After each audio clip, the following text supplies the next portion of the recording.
Hey guys, how we doing? It's Ian Benjamin, Digital Hub. We are back again, and I am delighted, as always, special guest today, Sunny Dehiri.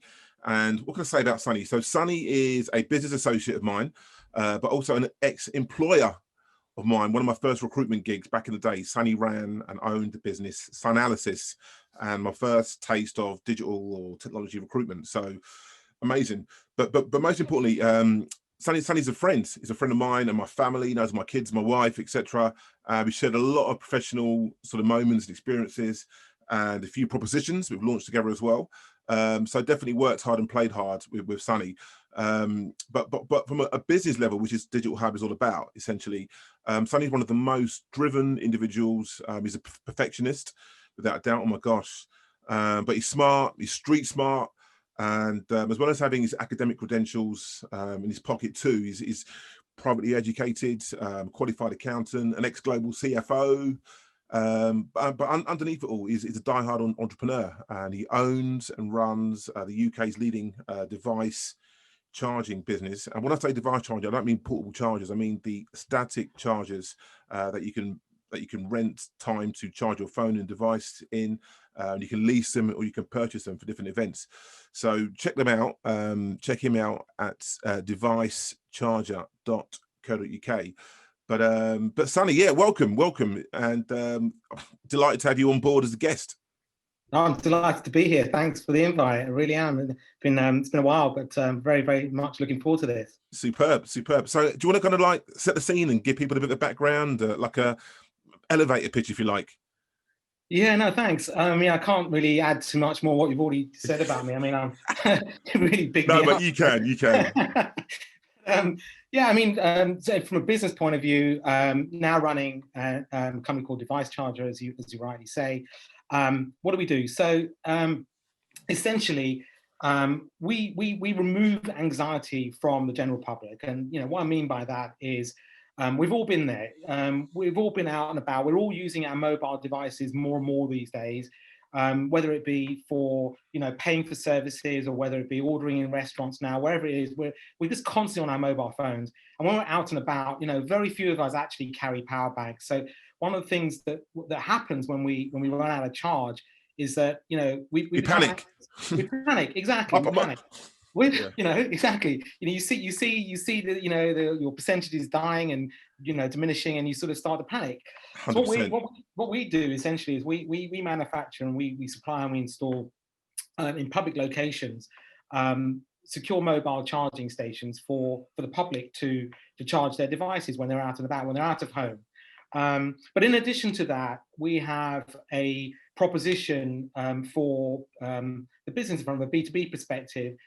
We work with a number of brands. We work with a number of marketing agencies around brand activation and sponsorship. So although we have these products, we install them in sort of high footfall locations, we give brands the opportunity as well to vinyl wrap them, to put their branding all over the product, but equally as well, our products have inbuilt digital display screens. So we effectively are media owners, and right. And so we offer the brands the opportunity to advertise their brand to a very, very targeted audience, i.e. the public. So that's essentially what our business is all about. Superb, nice one, nice little elevator pitch. So let's kind of dive into it. So it's a bit nice intro from yourself there for our guests and listeners, etc., viewers and listeners. So let's start off. So how did you get into this? How did the idea come about? I mean, it's a great idea. I love the ideas you've known from way back. A really, really slick idea. So how, when, and why?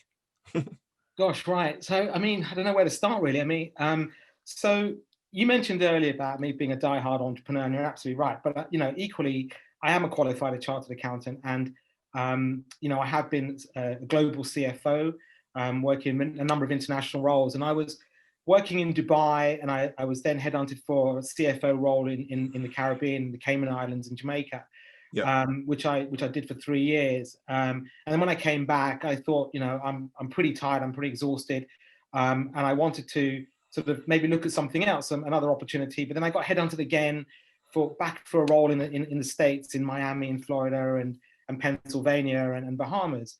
So I remember that, yeah, the mobile. That's it. It was called Limitless Mobile. That's right. And prior to that, it was CFO for Cable and Wireless. Right, Cable and Wireless, right. Cable and Wireless in the Caribbean, which I thoroughly enjoyed. Very, very hard work, but you know, I loved it to bits. And then I just thought, I had this entrepreneurial spirit within me. And as much as I love being in the corporate world and being a CFO, I kind of kept remembering that analysis days and you know, being an entrepreneur and you know, adding value and making a difference. Yeah, good times. So you know, I dug deep into my entrepreneurial spirit, and I thought, you know, what do I do? What can I do out there? And you often hear about coming up with an idea that solves a problem, solves a solution. You know, and you often get asked by investors, what problem are you solving? Yeah. And so, you know, I've been traveling a lot. I've been in airport lounges and various other places, and I was on my phone all the time. I was on the phone to the CEOs or whoever I was aboard and whatever else. And I was always worried about my phone dying wherever I was. I got off a plane and my phone had died. And I do now. I mean, I'm sure a lot of the listeners and viewers, I mean, are the same thing where they go to bed. I mean, I go to bed and I plug my phone in next to my bedside. And we all do. My wife hates it. So what I do, I put it in the spare room or in the office so that, you know, so it's not going to piss her off, essentially, that I've got my phone there. And I won't wake up at 3 a.m. and jump on my phone. But I think everyone goes for that each day. Oh my God, I'm running out of juice on my phone, running out of power, running out of charge. So without a doubt, you know, unquestionably, you know, having a power bank. But I mean, if you're at an event and you've got, you know, you want to charge it up, then without a doubt, you know. So how did you? So when did that sort of light bulb moment? When did you see and think that's the one? What was it? That specific moment? It was you know, around 2015, and you know, it just dawned on me. I just suddenly thought to myself, look, you know, everyone is using their mobile phones more and more and more, and you know, a phrase was coined called nomophobia, which is basically the phobia of not having your phone, not being able to use your phone. Yeah, definitely. It's a thing. I've got that 100%. And it's incredible how many people have that, to be honest. And so I just thought, well, you know, what is the problem I'm trying to solve here? And the problem is basically that more and more of us are relying more and more on a daily basis on our mobiles, and that's just going to keep on increasing. That's just going to become, you know. So what did you do? So did you go and research it? I mean, where did you find it? I mean, yeah. So I researched. I researched around. I looked around. I kind of, you know, just thought to myself, I can't be the only person with this idea. And you know, there were some other players in the market who were already in the market, but very, very few. And the question was, you know, how well were they doing it? And so I just thought, you know, look, I'm just going to dive into this thing. So I really believed in it. I believe that it's the way of the future. I believe that people, you know, solving a problem. Exactly. People are, you know, as I said, you know, constantly on their phones, and constantly, you know, using their devices, and constant need for charge. It's like anything now. I mean, you know, more and more, there are more and more electric cars on the roads now. And there's going to be, you know, a huge need for electric car charging as well. You know, so it's a similar sort of concept. And so I then basically just I launched the site. So I launched the business. I partnered with some manufacturers actually in Europe. I'd stayed away from China at this point for lots of different reasons. And I thought I'd focus on keeping it closer to home, i.e. Europe, and also the UK, and from a manufacturing perspective. And so I actually traveled to Paris. I knew that there was a potential manufacturer who was exhibiting in central Paris. And so I just hopped on a train, had a meeting with these guys, saw their products, liked what they were doing, and partnered with them. And that's when it started. Right. So that product, was that like the first? Was that the first product you saw, or had you already seen several to kind of then you narrowed down to that particular manufacturer as being the partner that you wanted to partner with?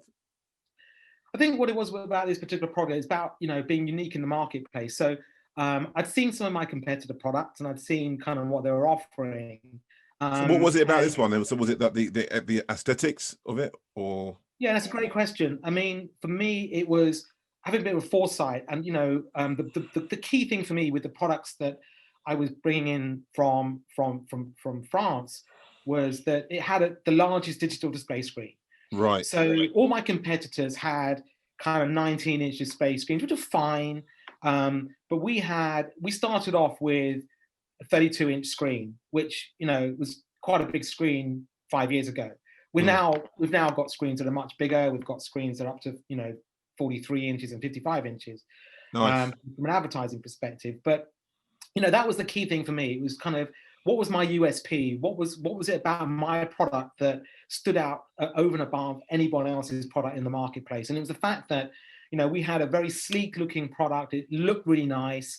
And it had this large screen for advertising. And that was a real key selling point for us. Definitely. Okay, superb. Fantastic. Fantastic. So, I mean, so now, as you said, and how long ago was that? Like 4 or 5 years ago, is right? Yeah, it's about 5 years ago. 5 years ago. Just thinking, so I mean, more than one person's cotton onto that idea, so it's grown. So, I mean, it's competition quite fierce. And if it is, which I'm sure it is, how do you kind of, how do you differentiate yourself, or how do you grab market share? Yeah, I mean, there have been a number of players. So since launching our proposition, there have been, you know, a number of new entrants into market. That's always going to be expected. I mean, other people have cottoned onto the fact that, you know, mobile phone or power to mobile phones is a very important thing, and that it's you know, we all need it, and less and less of us are now carrying power banks. People just don't really carry power banks. It's one of those things. And what has happened though is that we've just kind of stood the test of you know, stood our ground. Sorry, we just stood our ground. We've basically just kept on improving our service levels, improving our products, not giving in, just working really, really hard. Some of our competitors have come and gone. They've not been able to, you know, sustain and survive in the market. It's unfortunate. But you know, we've tried to be innovative. We've tried to come up with new products. We've tried to, you know, launch into different areas. Let me ask you a question. Sorry to interject, but just kind of set the scene. So from a perspective, so in terms of revenue, so the revenue split is mainly for events versus actually selling the units. Is that right? Yeah. That was the case, yes. That was, but now obviously COVID's come into and thrown a spanner in the works. But yeah, up until COVID, I mean, for the 3 years or so preceding COVID, the events sector was where your business was, the majority of your business, so 80% of it, say. Yeah, absolutely, and it's a really good, it's a great question and an analogy. I mean, basically, we were focused very much on the event sector. So when we first launched the business, we really didn't know which direction it was going to go in. What we really wanted to do was to focus on advertising and sponsorships, but the event market just took hold. The event market found us. And just, you know, started to love the product. They loved it. Love the product. They love the product. They love the fact that we've got, you know, this large screen, that the products can be, you know, well branded. You know, we started to work we were very, very blessed in the early days. We started to work with some bigger brands. Like what? Sky, for example, Betfair. We started to do some big events. So we started to do Cheltenham Festival, Royal Ascot. Do you do the golfing event, and you've done golf? Yeah, absolutely. Formula One, apparently. Yeah, absolutely. So we partnered with we were approached by a European tour for the PGA golf tournament. That was at Wentworth. Nice. You know, that was very, very good for us. And then, you know, on the back of that, we then partnered up with Silverstone Circuits Limited, and we then became the preferred supplier of choice for providing mobile charging stations in their VIP areas at the Grand Prix, the British Grand Prix. And in addition to that, we also, you know, managed. We were approached for the French Grand Prix, and we partnered with BP and Castrol for that particular event. Are they actually used? So, for example, just out of interest, so for example, just take Silverstone in the VIP lounge. How often was all the units or each slot for charging used up? Was it used all the time, or? So we were lucky enough to actually be in the actual VIP area, and I had, you know, in all honesty, while we were there, we had in one area, in one VIP area alone, we had 4 or 5 charging stations. And how many slots were in each charging station? How many phones? So in that particular product, there were 6. Right. But so 6 per unit. So you had 24 slots in that VIP area. Yeah, and they were constantly being used, and to the extent that there were people queuing up to wait for empty slots when people get their phones out. So they were, you know, that's good. It's very good much to know. Yeah, I think, well, you know, are they being used? Are they, you know, being positioned correctly so they can be seen? And then so is that part of the communication with that particular contract that they would promote, and or they would, you know, how would they make the VIP attendees aware of the charging stations, or were they just visible? They're put in very prominent positions, Right. Okay. And then, you know, equally, what we do is when we partner, or when we're you know, when we're engaged by Events company, company, or you know, events agency, whatever it may be, you know, we actively also promote the products or the service on social media as well. So we embrace digital technology, and we use these social platforms to let everybody know that, you know, that there are mobile charging facilities at these events. Yeah. For them to go ahead and, you know, basically charge their devices. And that really helps. And equally as well, our partners, or the marketing agencies, or the agents, also promote it as part of the it's massive. You know, I mean, it's just a huge issue, and like, how can I say, it's like a breath of fresh air. Oh, great! That, you know, once someone knows it's there, they know, okay, I'll be here for 3 days at this event, and I know the charging machine's there. Do you know what I mean? So it's just, you know, it's peace of mind. So that's exactly awesome. It removes anxiety. I mean, you know, from an experiential point of view, I mean, anyone that's at any of these events, look, they want to have a good time. They, you know, these tickets aren't cheap. They're there for the entire day. They're having a lot of fun. They're watching the Grand Prix from, you know, prime spot.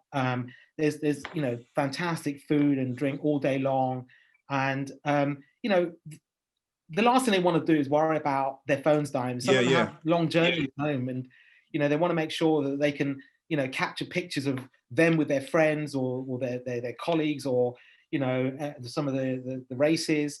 And they want to ensure their phones are, you know, fully charged today. So, I mean, okay, cool, really, I mean, without a doubt, 100%. I mean, so the market's endless. I mean, you know, you've got those events, you've got public places. I mean, it's just never ending. What's the biggest frustration from a bottleneck perspective when you're trying to pitch into? I mean, I know you mentioned to me a while back now, I don't know how far down the road you've got with this, but with the NHS, hospitals, etc. I mean, I love the NHS, what they've done.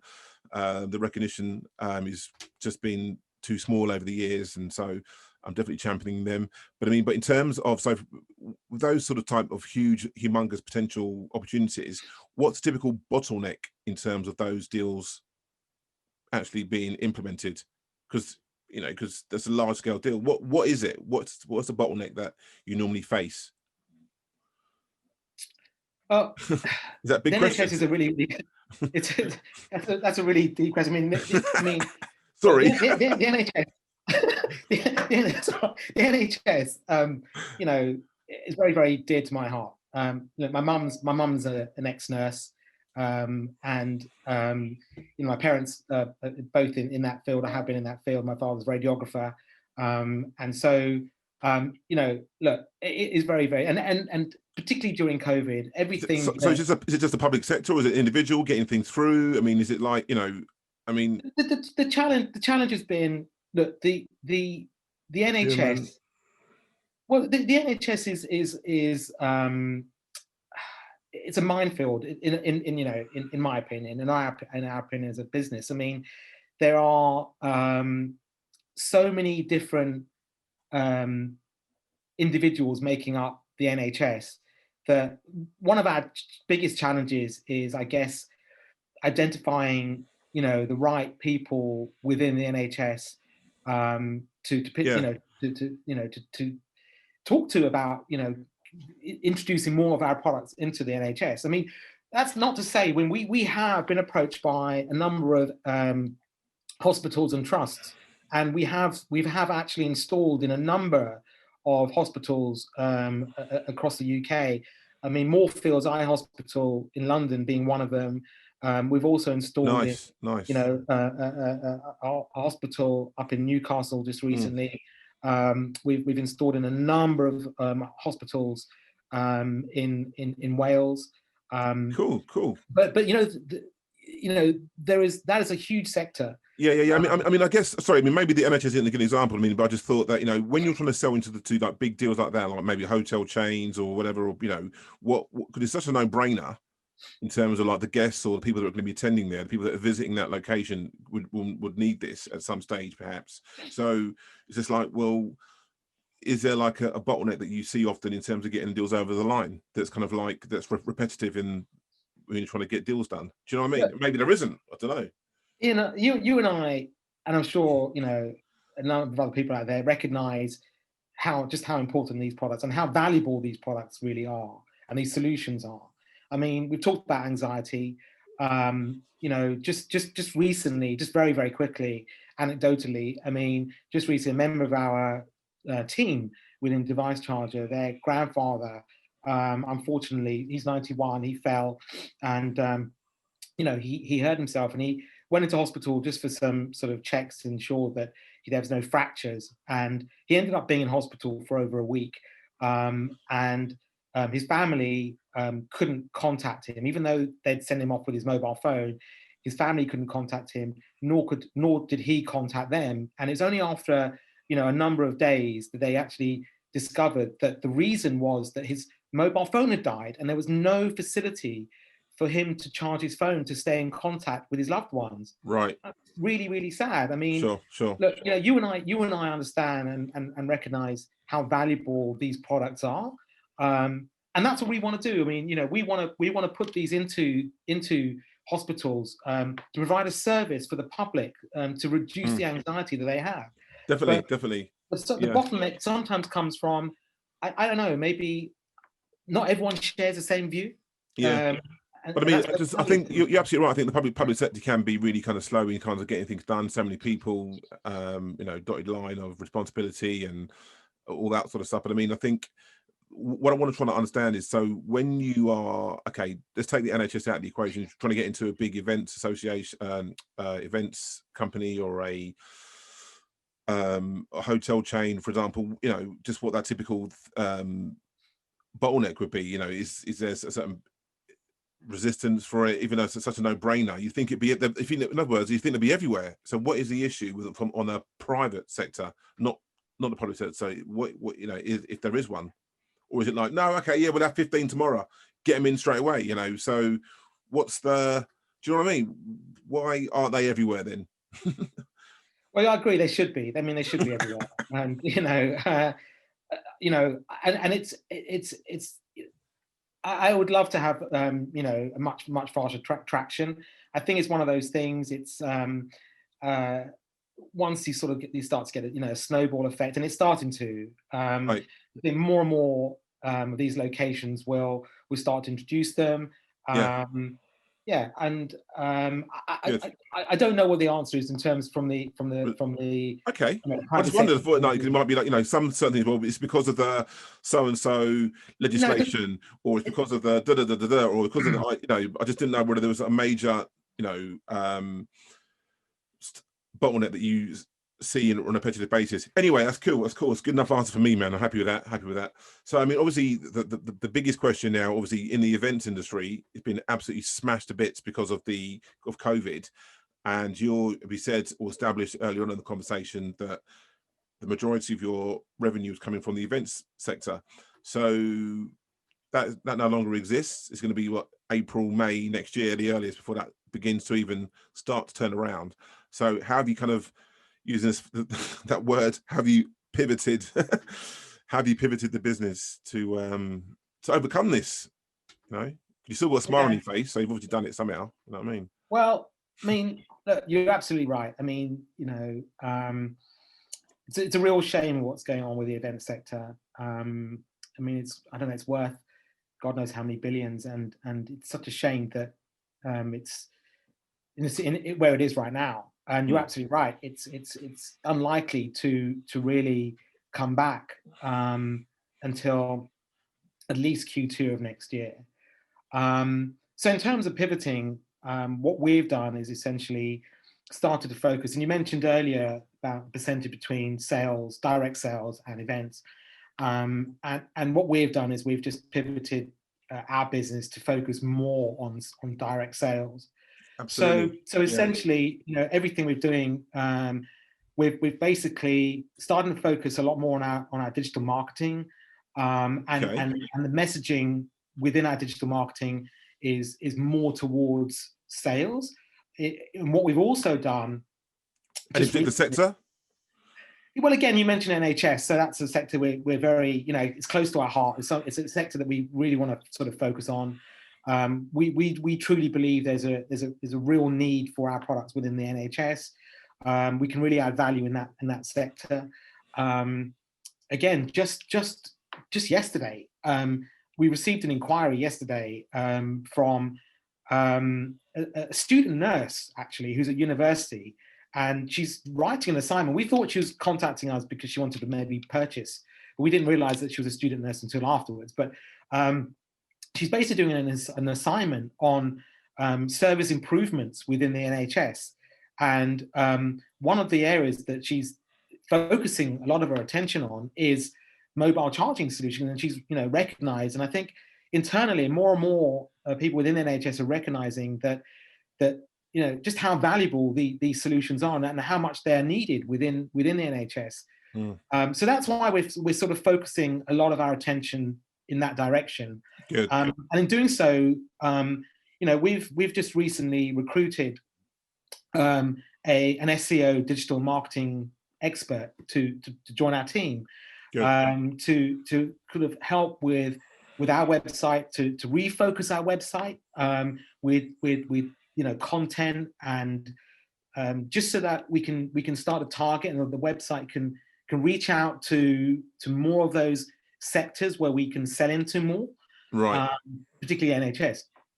And in addition to that, we're going to be focusing a lot of our attention on using the usual platforms: LinkedIn, Facebook, Instagram, Twitter, you know, all the usual social platforms. Again, to focus on, rather than on the event side of the market, but to focus on the direct sales.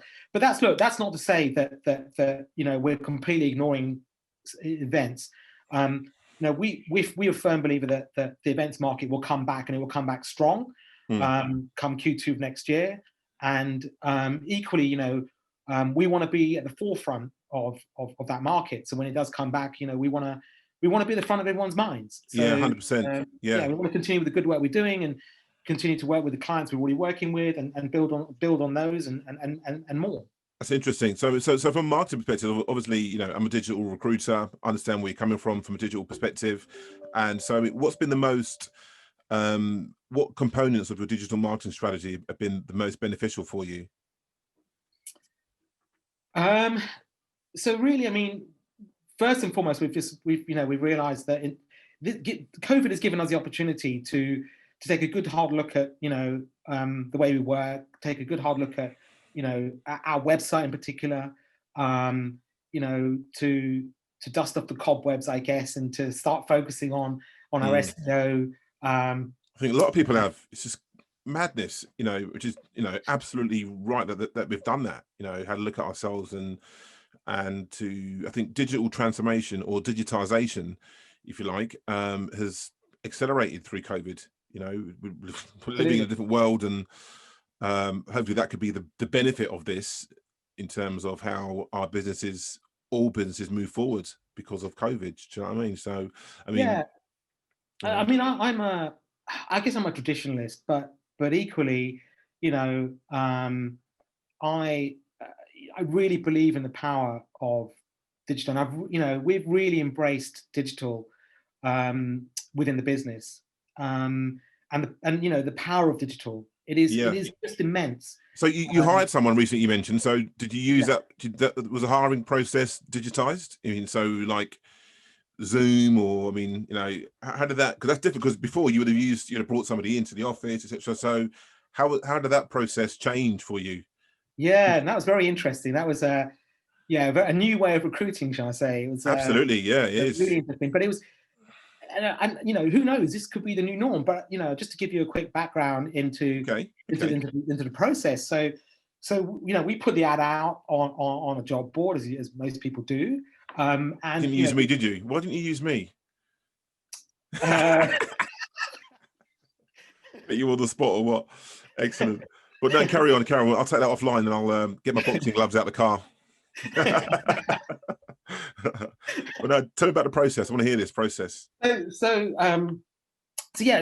look, we put it out on the job. Well, look, if you want to put this bit in, I'll tell you. It's up to you entirely. But look, you go for it. Basically, you know, we wanted to take advantage. Not going to lie, we wanted to take advantage of the Rishi Sunak Chancellor's job Kickstarter job scheme. And Good. So the idea was that we wanted to give, you know, a young person between the age of 16 and 24 the opportunity to come on board, but they had to meet certain criteria. And you know, one of those criteria is that they have to be receiving universal credit. So the only way that we could attract somebody from in that bracket was essentially to advertise on the Job Centre job board, job board, which is what we did. Cool. And we received quite a number of CVs, and you know, we were pleasantly surprised because we got some pretty decent CVs. And we with this particular candidate we brought on board. I mean, we did it with all these candidates. We initially had a Zoom call. So you know, went through the candidate's CV, which is great because we got to see the candidate, we got to talk to them, meet them, you know, face to face rather than a telephone call. That really worked very, very well. And then, as part of the second part of the interview process, we basically, from a digital perspective, we gave the candidate, or we narrowed it down to a handful of candidates, and as part of their tasks, we gave them access to our Google Analytics, to our Google Console, to our Google AdWords campaigns. We gave them access to, you know, pretty much everything. And what we wanted to do as part of the task, we wanted them to sort of report back and tell us, you know, how we were doing, almost do an audit on our business from a digital perspective. Well, that's really good. It's a really good idea, Sonny. And then as part of the second part of their test, we then, with our IT manager, basically created what is effectively called a staging site. So it's a mirror of our live website, and but you can work on the mirror site without affecting your live site. So we created a staging site, and then we gave the candidates access to login details and access to the staging site. So whatever they did in the staging site didn't really make any difference. It didn't matter because it's not going to have an effect on the live site. And you can see when they went in, how long they were on everything. You can see, you know, so exactly. So we gave them some tasks that were timed.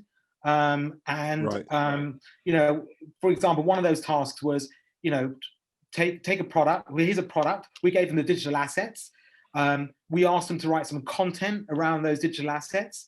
And we asked them to create a technical specification sheet for them, and then create a page for them on the website, and then upload those products onto the website, onto the staging site, and then also create a UX experience within the site so that, you know, any user coming to the site can actually find who did you advertise for? What was the job title? So the job title was Digital Marketing Executive. Right, okay. And then, so you said that had to have a blend of X, Y, and Z, which was what? So the skill set that you would be in the job description suggested they would have a blend of what skills? You can't remember. So what we'd asked for in our job description was a stereotypical traditional digital marketing executive candidate. So, you know, we wanted somebody that had some SEO experience, had some PPC experience, some social media experience. You know, we're good at writing copy and content from a B2B perspective, and not a sort of about flowers or wet biscuits or whatever. Yeah, exactly. So from a consumer product basis. So you know, and they needed to, if they had any design skills, that would have been great, because we do a lot of design work within the business. And interestingly enough, and this is effectively a shout out to Wagada and to Nick Silverstone, because I actually was on a sort of a leadership networking event with Nick. Online with Nick, and Nick was on the panel with me, and cut a long story short, Nick suggested that rather than getting somebody on board that can do all of those things, maybe focus on getting somebody on board that can do the most important thing for you that you need. And so for me, within the business, the most important thing was SEO. I'm a massive believer in SEO. And so taking that advice from Nick and from Wagada, I basically have now hired somebody who is effectively an SEO expert. Right, right. They're okay at the other things, but their real focus is SEO. And so what Nick suggested was get somebody on board that can manage your SEO, and then for all the other things, for the social media side of the business or everything you want to do from a social media perspective, develop them.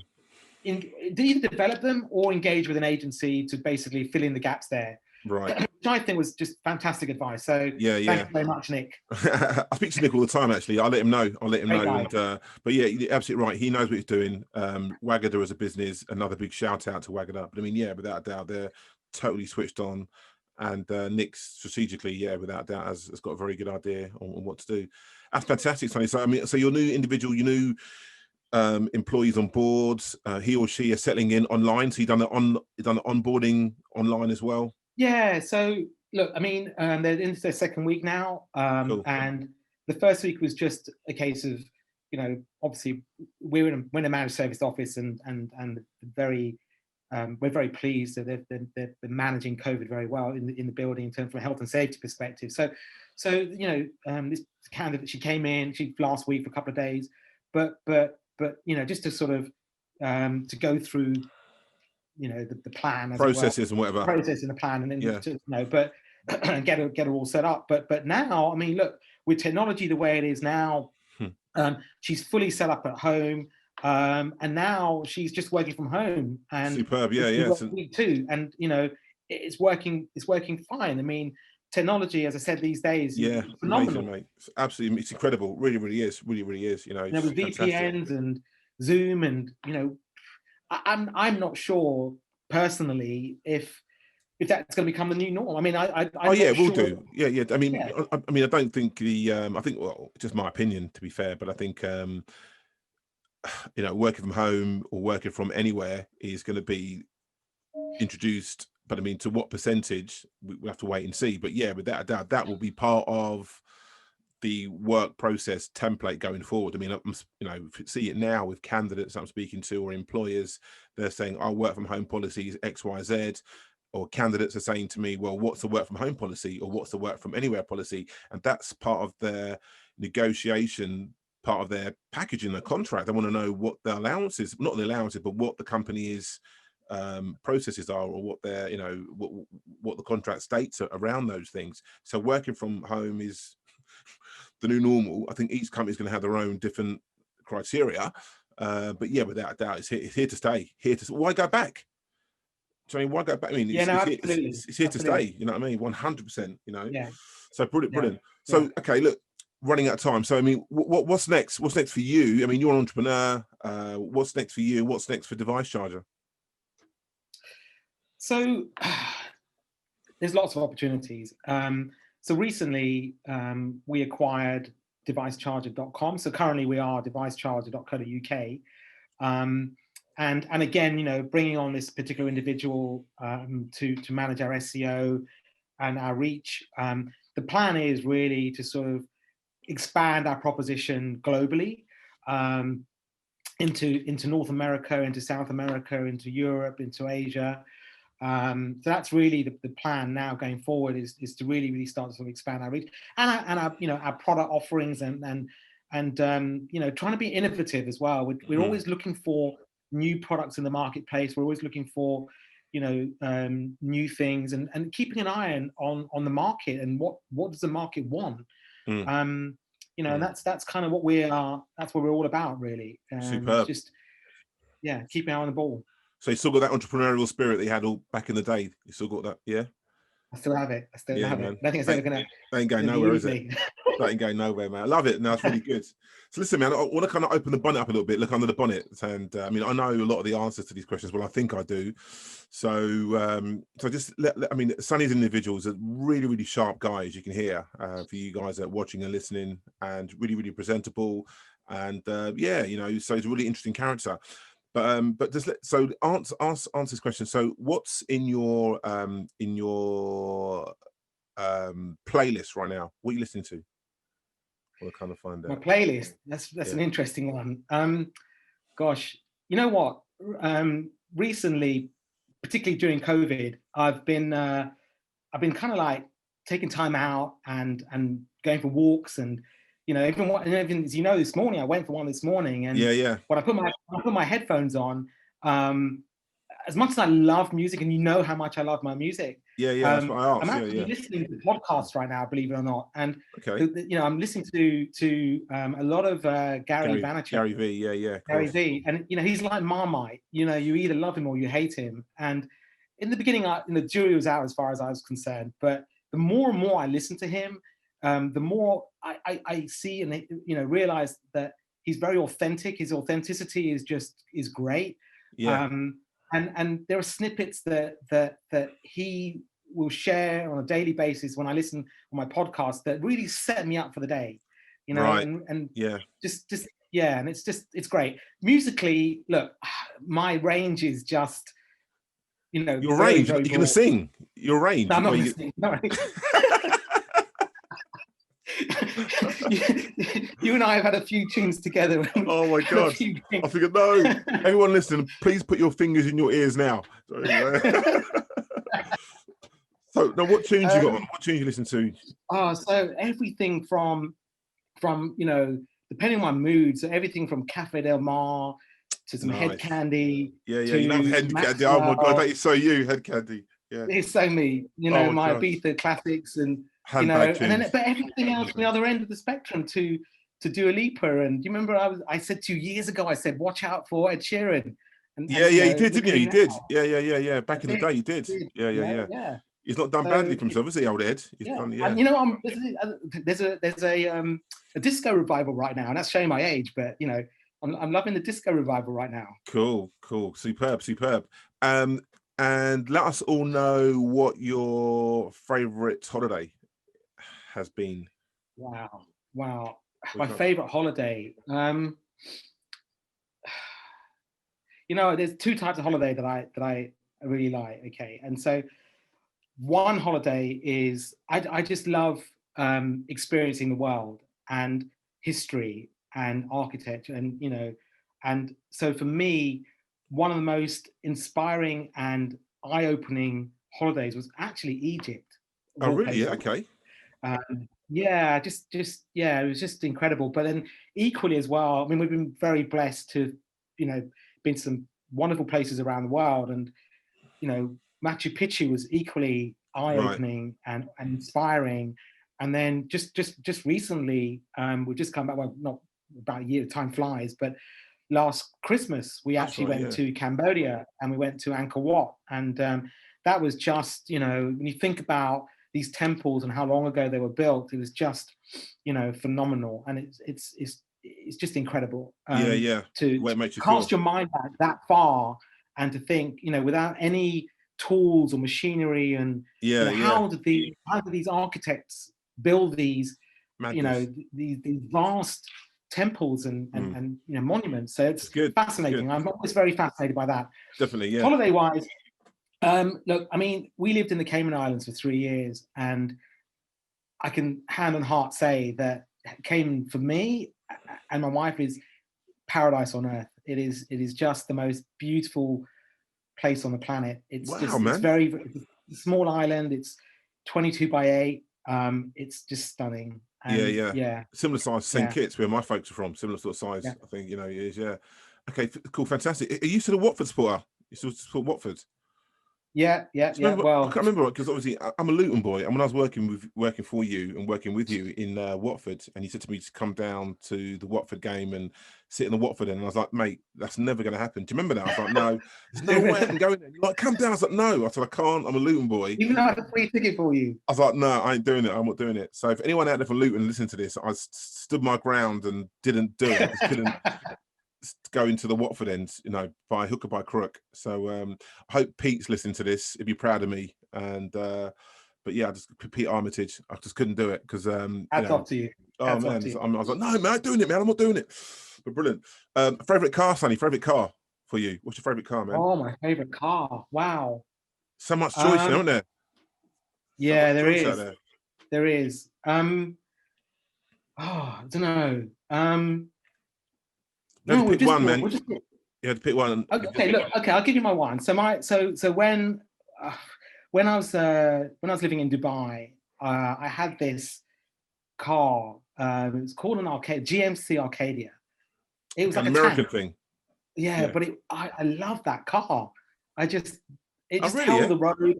Yeah, I just love that car. GMC Arcadia. I'll have to Google that, man. Check it out. Yeah, you can get GMCs over here. I'm sure you can buy them over here. GMCs. You can. Part of the General Motor Corporation, like a Chevrolet type of that part of that family. Yeah, I'll have to check it out. Yeah. Check it out. Superb. We just got just recently bought a new Lexus 4x4 and I'm loving that right now as well. Yeah, my sister's got one of those. Sister's got one. She loves it, like hybrid vehicle. Yeah.